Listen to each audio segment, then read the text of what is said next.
Len hovorím, že tam sa môžeme dostať do takej pasce, že ak to dopadne o tom, že by na konci bolo zaočkovaných len 30% ľudí, lebo tí druhí si povedia, že však teda netreba, tak vlastne my tu potom budeme mať s covidom problém ešte 2, 3, 4, 5 rokov. Lebo jednoducho sa ho nezbavíme. Čiže nevylučujete povinnosť podľa toho, čo hovoríte? Nie, že nevylučujem povinnosť. Hovorím, že malo by byť dobrovoľné, ale teda možno ľudia, ktorí teda, ja neviem, musíme nájsť odpoveď, že teda aby nedoplácali tí ľudia, ktorí sú zodpovední na tých, ktorí sú nezodpovední. Na Slovensku by malo prísť 2,5 milióna vakcín. Keď sa ale pozrieme na to, či sa ľudia chcú dať zaočkovať, nevyzerá to veľmi rúžovo. Posledný prieskum ukázal, že 23,5% by sa dalo zaočkovať. Ostatní ľudia buď váhali, alebo rovno povedali, že by sa zaočkovať nedali. No v tomto musíme zabrať. V tomto musíme zabrať všetci. Média, odborníci, vláda, všetci. Pretože musíme vytvoriť kampaň a hlavne pozitívne motivovať ľudí, aby sa prišli očkovať. Samozrejme, že je to zrýchlený proces a my nevieme o dlhodobejších možných vedľajších účinkoch. Samozrejme, že je to zrýchlený proces a my nevieme o dlhodobejších možných vedľajších účinkoch, kde práve by mohol zabrať štát v tom, že vytvoriť kompenzačný fond pre ľudí, ak by náhodou takéto dlhodobé vedľajšie účinky boli. To znamená, že tým ľuďom dať proste takúto nádej, že ak sa niečo stane, ak napríklad môže vypuknúť nejaká autoimunná reakcia dlhodobejšia, tak budete za to signifikantne kompenzovať.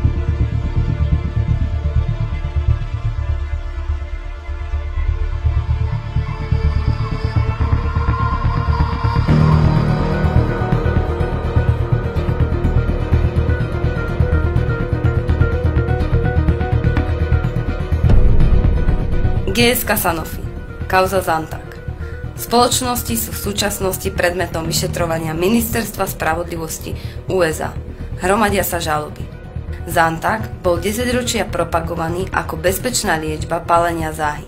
Len nedávno sa zistilo, že obsahoval vysoko prekračujúce limity karcinogénu NDMA. NDMA je chemickým vedľajším produktom priemyselnej výroby. Dnes sa používa na vyvolanie rakoviny u zvierat v rámci laboratórnych pokusov. Takmer 10 000 žien podalo na Pfizer žaloby. V dôsledku užívania hormonálneho lieku Prempro sa u nich vyskytla invazívna rakovina prsníka. Pfizer vyrovnal väčšinu pohľadávok za viac ako $1 miliardu. U žien, ktoré podstupujú hormonálnu substitučnú liečbu, počas 10 až 15 rokov sa zvyšuje riziko rakoviny prsníka o 88%. To je výsledok štúdie z roku 2002 financovanej Národným onkologickým ústavom USA a je v úplnom rozpore so štúdiou, ktorú financoval výrobca lieku Prempro Wyeth. Wyeth, ktorý je divíziou firmy Pfizer, úmyselne kryl riziko vzniku rakoviny po užívaní lieku Prempro. Vyšetrovanie taktiež odhalilo, že tzv. Vedecké štúdie, ktoré boli zverejňované v lekárskych časopisoch, vypracovali fiktívni autori. Výrobca lieku Prempro len firme Design Rights zaplatil za jeden manipulatívny článok $25 000. Mnoho žien dostalo odškodné. Mnohé podstupujú náročnú liečbu. Mnohé už. Je otázne, prečo sa v liekoch vyskytujú látky, ktoré môžu vyvolať rakovinu.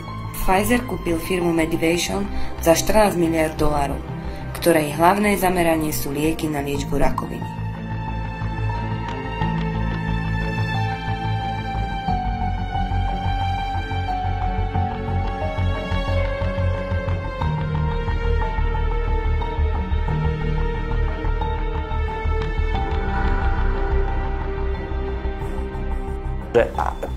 Aj keď je kompromitovaná bezpečnosť vakcíny s rýchleným procesom, sme tu my a my vás kompenzovať budeme. Nemáte sa čoho báť, my sa o vás postaráme. Toto sú podľa mňa veľmi pozitívne prvky povedzme tej motivácie, ako ľudí dostať. No, takže, ale jednoducho bude to trvať nejaký ten čas a pravdepodobne bude musieť dojsť aj k preočkovaniu. A v podstate za riziko pri očkovaní v tomto prípade bude niesť štát a nie teda samotná farmaceutická firma. No v praxi to znamená, že tá farmaceutická firma si netrúfa v tejto situácii také rýchlo vývinu vakcíny zobrať riziko na seba možného odškodnenia, keby sa vyskytli nejaké nežiaduce účinky.